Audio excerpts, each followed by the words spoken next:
I'm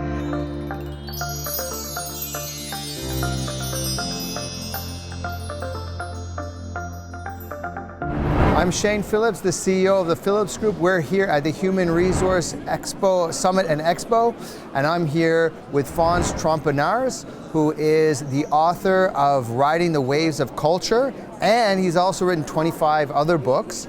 And Fons, thanks for joining us here on HRTV. A great pleasure, Shane. It's wonderful to be here. And one of the areas that you've kind of had interest in over the years is driving cultural change.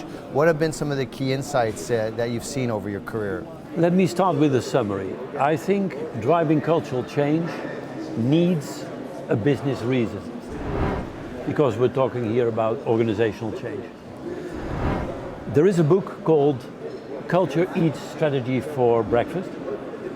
And I say, yeah, but I know another book and I still need to write it, is that Strategy Eats Culture for Lunch. So you need to have dinner together. Culture needs a reason to be there, because culture is the end result of human beings organizing themselves around values, behaviors to solve a problem. So the Dutch love consensus. They love to involve people before you take a decision. Why? It's the only way to fight water. And as you know, the Dutch always fight water. So culture is the result of a challenge.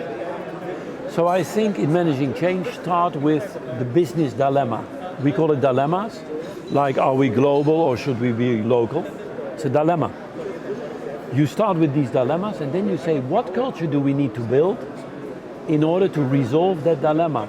By asking the question, what could we do locally to make the company more global, and what could we do globally that serves the local client better? That's the question you need to ask. And that's why you need values and behavior that helps you to solve those business dilemmas. That's how you link culture with strategy. Final point here, for me, cultural change is enriching your culture with its opposite.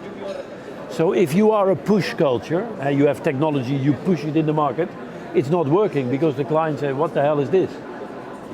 Now, a lot of Anglo-Saxon literature says that you therefore need to kill your existing culture and go for a pull culture. No, you are a push culture and good reasons to be so, but you have to enrich yourself with the opposite. So enrich yourself with pull, but don't do it at the cost of push.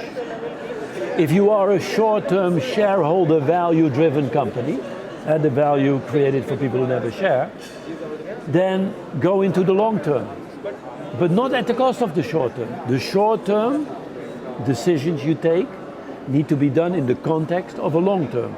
You connect execution with vision.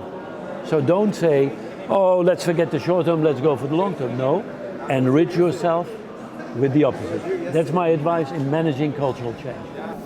Well, thank you so much, Fons, for coming on HRTV.